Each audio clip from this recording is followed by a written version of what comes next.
오늘 말씀의 제목을 우리 같이 큰 소리로 한번 읽어봅시다. 앞을 보시고 보이시죠? 있습니다. 시작. 하나님의 심판하심을 믿으십시오. 아멘. 하나님의 심판하심을 믿으십시오라는 제목으로 말씀을 증거하도록 하겠습니다. 오늘도 예배에 동참하신 우리 모든 믿음의 가족들을 축복합니다. 아멘. 오늘도 찬송 중에 기도 중에 우리를 회복하시고 치유하시고 우리를 세우시는 하나님의 은혜 충만히 누리시기를 바랍니다. 오늘 우리가 나눌 성숙의 주제는 믿음입니다. 우리의 믿음은 반드시 자라야 되죠. 어느 수준까지 자라야 합니까? 그리스도의 장성한 분량에 이르기까지. 주님의 믿음과 삶을 본받아 나 아닌 다른 사람을 돌보는 영적 부모의 믿음까지 자라야 돼요. 시간이 해결해 주나요? 아니죠. 전심전력할 때. 믿음의 성장과 성숙을 위해 힘을 다하는 자만이 성숙한 믿음의 사람이 될 수 있습니다. 그러므로 사랑하는 여러분, 오늘 말씀을 통해 우리의 믿음이 주님을 닮아가는 성숙한 믿음이 되길 축복합니다. 그래서 절대로 어린아이의 믿음에 머물러 있지 않고 반드시 자라 맡겨주신 영혼들을 돌보고 섬기는 영적 부모의 믿음으로 다 자라가시기를 주님의 이름으로 간절히 축원을 드립니다. 아멘. 오늘은 9번째 원칙인데 한번 따라합시다. 하나님의 심판하심을 믿으십시오. 네, 성숙한 믿음의 사람은 하나님의 심판하심을 믿습니다. 바꾸어 말하면 하나님의 심판하심을 믿을 때에만 우리는 성숙한 믿음의 사람이 될 수 있어요. 먼저 오늘 본문의 상황을 좀 보시면 오늘 본문은 바울이 3차 전도를 마치고 예루살렘으로 돌아왔을 때 바울을 대적하는 유대인들이 바울을 고소합니다. 유대교를 배반하고 예수 그리스도의 복음을 전하고 있으니 유대교 입장에서 얼마나 바울이 밉겠어요? 그래서 말도 안 되는 죄로 고소를 하는데 이때 유대 총독이 벨릭스예요. 그래서 벨릭스가 신문을 합니다. 바울을 신문하다 보니까 바울에게 죄가 없어요. 그런데 풀어줄 수는 없고 유대인들의 마음을 사기 위해 감옥에 가두는데 대신에 자유를 줘요. 누구든지 만날 수 있도록 자유함을 줍니다. 그러던 어느 날 벨릭스가 바울을 불렀어요. 자기 아내와 함께 벨릭스가 바울에게 그가 전하는 도, 예수 그리스도의 복음을 묻는 거예요. 네가 전하는 도가 뭐냐?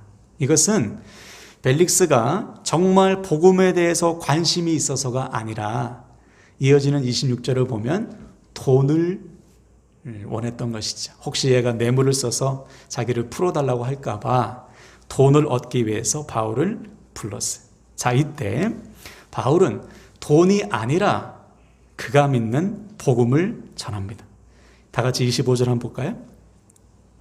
바울이 의와 절제와 장차 오는 심판을 강론하니 벨릭스가 두려워하여 대답하되 지금은 가라. 내가 틈이 있으면 너를 부르리라 하고. 그렇죠? 예수 그리스도를 믿는 도를 묻는 벨릭스의 질문에 바울은 의와 절제와 장차 오는 심판을 선포했습니다. 즉 바울이 믿고 있는, 바울이 이해하고 있는 복음의 핵심은 의와 절제와 심판인 거예요. 자, 그럼 의는 뭘까요? 여기서 말하는 의는 무엇인가? 그것은 바로 하나님과의 바른 관계입니다. 이 땅에는 두 종류의 사람이 있어요. 죄로 인해 하나님과의 관계가 깨어진 사람들, 즉 불의한 사람들. 둘째는 예수 그리스도를 믿어 죄의 문제를 해결함으로 하나님과 바른 관계를 회복한 사람들, 의롭게 된 사람들입니다. 이에 대해서 바울은 이렇게 증거했어요. 로마서 5장 1절을 보세요. 앞을 보시고 다 같이 읽습니다. 시작. 그러므로 우리가 믿음으로 의롭다 하심을 받았으니 우리 주 예수 그리스도로 말미암아 하나님과 화평을 누리자. 그렇죠? 우리 죄를 대신하여 죽으시고 부활하신 예수 그리스도를 믿어 죄의 문제를 해결한 자는 의롭다 하심을 받아 그때부터 하나님과의 화평한 관계, 바른 관계를 맺으면서 살아갑니다. 이것이 성경에 말하는 의예요. 이렇게 하나님과의 바른 관계 속에서 사는 자는 의의 열매를 맺어요. 이것이 복음의 첫 번째 핵심인 의입니다. 두 번째로 절제. 이것은 의와 연결되는 건데요. 하나님과 바른 관계를 회복한 인생은 그 순간부터 자신을 절제하는 삶을 살아요. 바울의 그 유명한 고백처럼 내가 이전에 유익하게 여기던 모든 것들을 배설물처럼 버리고 이제는 하나님께 헌신된 삶을 사는 거예요. 그래서 바울이 이것을 가리켜 옛사람을 버리고 새사람을 입는다고 표현했습니다. 즉 이제는 주 안에서 의롭게 거듭난 자로서 자신을 절제하며 주님을 닮아가는 거룩한 삶을 살아가는 거예요. 그래서 여기에 사용된 절제라는 단어는 헬라어로 앵크라테이아라는 단어인데 이것은 철저한 자기 통제입니다. 영어로는 셀프 컨트롤이라고 되어 있는데 이것보다는 좀 더 센 의미예요. 자기를 완전히 통제하는 것입니다. 또 이것은 금욕주의와는 좀 달라요. 금욕주의는 자기의 욕구를 다 안 하는 거잖아요. 근데 자기 통제, 자기 절제라는 것은 하나님께서 기뻐하시지 않는 것은 끊어내는 거예요. 예를 들어 절제란 술을 마시던 사람이 술을 조금 조절해서 마시는 것이 아니라 하나님께서 기뻐하시지 않는다면 단칼에 끊어내리는 것입니다. 이게 절제. 하나님께서 보시기에 의롭지 않은 것은 다 하지 않는 것. 이것이 절제예요. 그래야지만 그는 하나님과 바른 관계 속에서 주님을 본받는 거룩한 삶을 살 수 있습니다. 마지막으로 바울이 말하고 있는 복음의 핵심은 심판. 이것은 오늘 바울이 벨릭스와 우리에게 전하고자 하는 핵심인데 이 땅의 모든 사람들은 믿는 자나 믿지 않는 자나 반드시 하나님의 심판을 생각하며 살아야 된다. 왜 그런가? 저와 여러분은 반드시 이 땅의 삶을 마감한 후에는 하나님의 심판대 앞에 서야 돼요. 그렇기 때문에 우리는 하나님의 심판을 생각해야 된다. 이것은 바울 자신의 말이 아니고 성경 곳곳에 하나님의 심판이 기록되어 있고 우리 주님께서도 요한복음 9장 29절에 보면 나는 이 세상을 심판하기에 왔다라고 말씀하셨어요. 주님께서 오신 목적 자체가 심판. 그러므로 한번 생각해 보세요. 하나님과의 바른 관계 속에서 자신을 절제하며 하나님 앞에 헌신한 인생과 죄로 인해 하나님과 깨어진 관계 속에서 자신의 욕심과 욕망을 위해 산 인생이 어찌 같은 심판을 받겠어요? 전혀 다른 심판을 받게 되죠. 그래서 성경은 우리에게 두 가지 심판을 말하고 있어요. 첫째는 불의한 자들이 받는 심판과 둘째는 주 안에서 의롭게 된 자들이 받는 심판. 이에 대해서 요한은 이렇게 간증합니다. 요한계시록 20장 12절 볼까요? 앞을 보시고 시작. 또 내가 보니 죽은 자들이 큰 자나 작은 자나 그 보좌 앞에 서 있는데 책들이 펴 있고 또 다른 책이 펴졌으니 곧 생명책이라. 죽은 자들이 자기 행위를 따라 책들에 기록한 대로 심판을 받으니. 그렇죠? 하나님께서 요한에게 장차 우리가 받을 심판을 보여주셨어요. 요한이 보니까 하나님의 보좌 앞에, 이게 하나님의 보좌라고 하면 이 심판대거든요. 심판대 앞에 죽은 자들이 쭉 서 있습니다. 죄송해요. 여러분들이 한번 죽은 자라고 생각해 보세요. 근데 여기에는 불의한 자와 의인이 같이 있어요. 그리고는 책들이 펴져 있는데 두 가지입니다. 하나는 생명책. 이것은 주 안에서 구원받은 자, 의롭게 된 자들이 이름이 적혀 있는 책. 그리고 또 하나는 책들이라고 되어 있는데 이어지는 내용에 보면 죽은 자들의 행위, 모든 행위를 기록한 책이에요.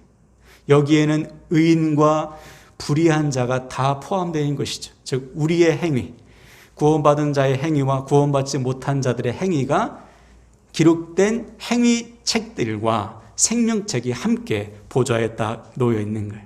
그리고서는 한 사람씩 하나님 앞에 1대1로 서서 자신의 행위대로 심판을 받는 것입니다. 자, 그런데 여기서 이런 질문을 할 수가 있죠. 아니, 구원은 믿음으로 주어지는 것인데 왜 행위로 심판을 받는가? 구원은 오직 믿음으로 주어지죠. 우리 중에 우리의 행위로, 소위 말해 착한 일을 많이 해서 구원을 얻어내는 게 아니지 않습니까? 왜냐? 우리에게는 우리의 죄를 해결할 능력이 없어요. 이 세상에서 가장 착한 사람을 뽑는다 해도 그는 자기 스스로 자기 죄의 문제를 해결할 수 없습니다. 그 역시 이 땅에서 호흡이 끝나면 그 순간 하나님의 앞에 서서 자기 죄값을 치러야 돼요. 이것이 우리 주님께서 이 땅에 오신 이유입니다. 우리 중에 그 누구도 우리 스스로 우리 죄의 문제 해결할 수 없어 구원을 얻어낼 수 없습니다. 그래서 우리 주님께서 이 죄의 문제를 해결해 주시기 위해서 이 땅에 오셨잖아요. 어떻게? 자기의 몸을 우리의 죄값으로 내어주사 십자가에 달려 죽으셨을 뿐만 아니라 죄와 사망을 이기시고 부활하심으로 우리에게 죄사함의 길, 구원의 길을 열어주셨어요. 아멘이십니까? 그러므로 오직 예수 그리스도를 믿고 영접하는 자, 예수 그리스도의 이름으로 회개하여 죄사함 받은 자만이 구원을 얻을 수 있는 것이죠. 자, 그런데 여기서 중요한 것은 그렇게 예수를 믿어 구원받은 자는 앞에서 말했듯이 이전과는 전혀 다른 삶을 살게 돼요. 이제는 하나님과의 바른 관계 속에서 자신을 절제하며 하나님께서 기뻐하시는 삶을 사는 것이죠. 한마디로 말해서 행위 자체가 달라지는 거예요. 반면에 예수를 믿지 않는 자, 여전히 죄로 인해 하나님과 깨어진 관계 속에서 사는 자는 하나님과 무관한 삶을 살게 됩니다. 심지어 그가 세상에서 가장 착한 사람이라 할지라도, 남들이 보기에 훌륭한 인생이라 할지라도 그것은 하나님과 무관한 불의한 삶일 뿐인 거예요. 그래서 마태복음 7장에 보면 우리 주님께서 심판날의 모습을 설명하셨는데, 그날에 어떤 사람들이 주님께 와서 이렇게 말했어요. 주님, 제가 주님의 이름으로 선지자 노릇도 하고요, 귀신도 쫓아내고요, 많은 일들을 감당했습니다. 이들은 오늘날로 말하면 목사들이에요. 교회 지도자들입니다. 근데 이들을 향해서 주님이 이렇게 얘기했어요. 내가 너희를 도무지 알지 못하니 불법을 행하는 자들아 내게서 떠나라 그랬어요. 주님께서 보실 때 그들은 전혀 주님의 이름으로 살지 않았어요. 왜? 말만 주님을 믿는다고 할 뿐 그들의 삶은 주님과 무관한 불법 그 자체였기 때문이에요. 마치 우리가 잘 아는 탕자의 형처럼 아버지 곁에서 열심히 일했지만 그 열심은 아버지를 사랑함이 아니요, 자기의 유익과 만족을 위한 자기 열심이었잖아요. 이처럼 예수님을 믿지 않은 채 아무리 착한 일을 한다 해도, 또 예수님을 믿는다고 하면서도 주님과 무관한 삶을 살아간다면 그것은 자기 만족의 삶일 뿐인 거예요. 그 역시 심판의 대상이 될 수밖에 없습니다. 그러므로 사랑하는 여러분, 우리는 절대로 죄의 심판을 받는 인생이 되어서는 안 돼요. 우리 중에 단 한 사람도 죄의 심판대 앞에 서서는 안 됩니다. 반드시 예수를 믿어 죄의 문제를 해결함으로 이제는 하나님과의 바른 관계 속에서 우리의 삶을 절제하며 하나님께서 기뻐하시는 삶의 열매를 맺으시기를 주님의 이름으로 간절히 축원을 드립니다. 자, 그럼 이제 믿는 자들의 심판이 남았죠. 믿지 않는 자들의 심판이 죄의 심판이라면 믿는 자들, 생명책에 기록된 사람들, 주 안에서 의롭게 된 자들이 받는 심판은 과연 어떤 심판인가? 그것은 하나님의 샘하심, 결산입니다. 제가 예전에 전도사로 일하던 교회 어느 권사님께서 이런 말씀하셨어요.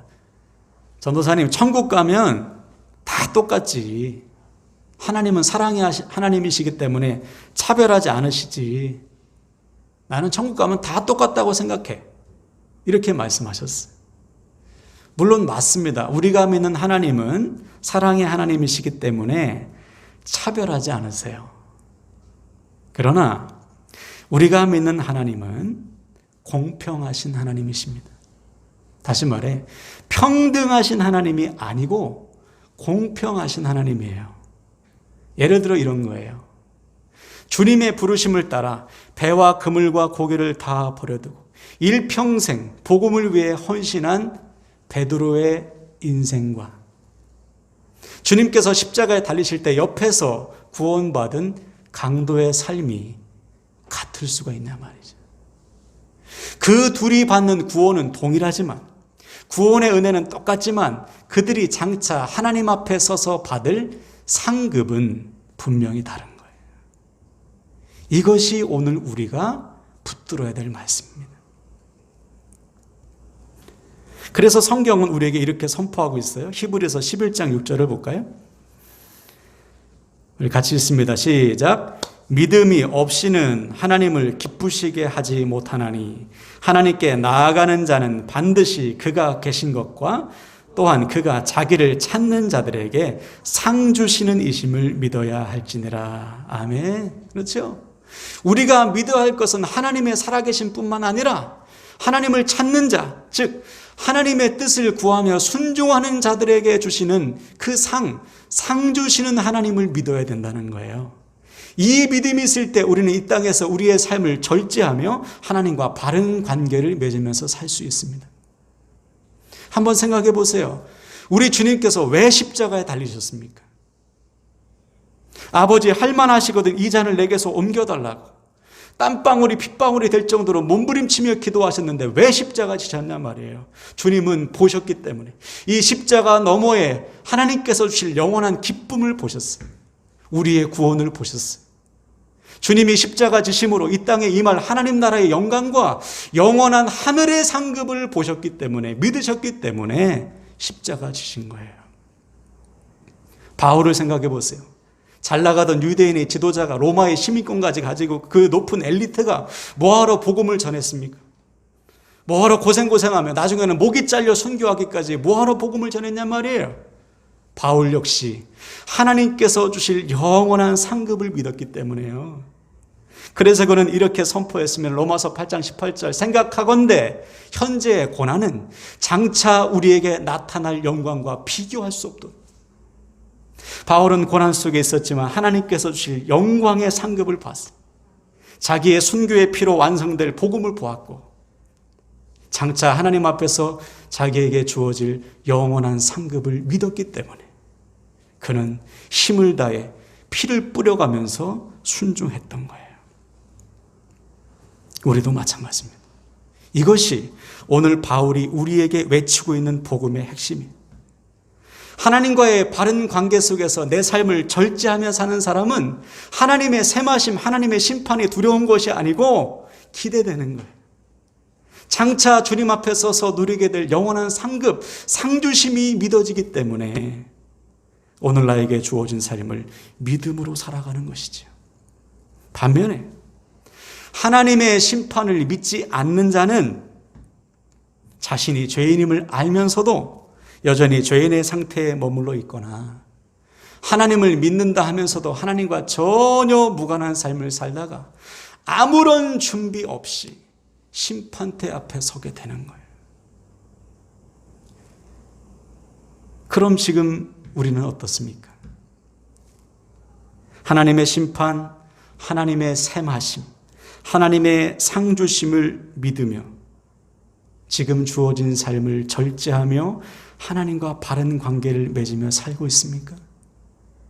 아니면 하나님의 심판은 생각지도 않고 이 세상에 매여서 하나님과 무관한 자기 만족, 자기 열심의 삶을 살고 있지는 않냐 말이에요. 물론 우리 중에 나는 하나님과 무관한 삶을 살 거야. 하나님의 심판 같은 건 없으니까 내 마음대로 살아야지. 이런 사람이 누가 있어요? 오늘 심판의 말씀을 듣고 그렇지 내가 이렇게 살면 안 되는데 내가 내 삶을 절제해야 되는데 내가 하나님과 더 바른 관계, 친밀한 관계를 맺으면서 살아야 되는데 다 이렇게 생각하시죠. 근데 문제는 그때뿐인 거예요. 잠깐 깨닫고 잠깐 두려워하는 것으로 끝나. 실천으로, 순종으로 이어지지 않는 것입니다. 다시 말해 진짜는 믿지 않는 거예요. 오늘 본문의 벨릭스도 한번 보세요. 그가 바울이 전하는 의와 절제와 심판의 말씀을 들었을 때 어떻게 반응했습니까? 두려워했어요. 지금은 가라. 내가 틈이 있으면 너를 다시 부르리라. 더 이상 듣지 못할 정도로 깜짝 놀랐습니다. 두려워했어요. 어쩌면 이것이 벨릭스에게 찾아온 절호의 찬스 아닙니까? 그죠? 바울을 통해 복음을 전해 듣고 내가 죄인이구나. 내가 예수 그리스도를 믿어야 하지만 이 죄의 문제 해결할 수 있구나. 내가 하나님과의 바른 관계를 맺을 수 있구나. 절호의 찬스인데 그래서 두려워했습니다. 근데 문제는 뭐예요? 그때뿐인 거예요. 26절을 보세요. 동시에 또 바울에게서 돈을 받을까 바라는 거로 더 자주 불러 같이 이야기하더라. 심판의 말씀을 듣고 두려웠던 벨릭스가 어느덧 그 두려움 다 까먹고 구원이 아닌, 복음이 아닌 돈을 구했어요. 자주 불렀어요. 무려 2년 동안. 하나님께서 그 2년의 기간 동안 바울을 통해서 수없는 복음, 심판의 말씀을 들었을 거예요. 근데 그는 두려워한 것으로 끝. 그때뿐. 그 결과 그는 자기에게 찾아온 절호의 찬스, 구원의 기회를 놓쳐버린 거예요.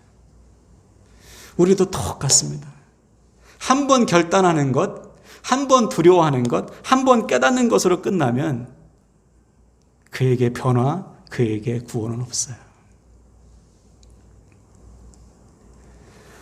한 번은 TV를 보는데 어떤 아저씨가 한 70대 아저씨가 간경화가 재발되었다고 왔어요. 무슨 이제 의사들 나오는 프로그램이었는데 이미 간경화로 아들에게 이 간을 이식받았는데 또 이제 간이 망가진 거예요. 간경화로.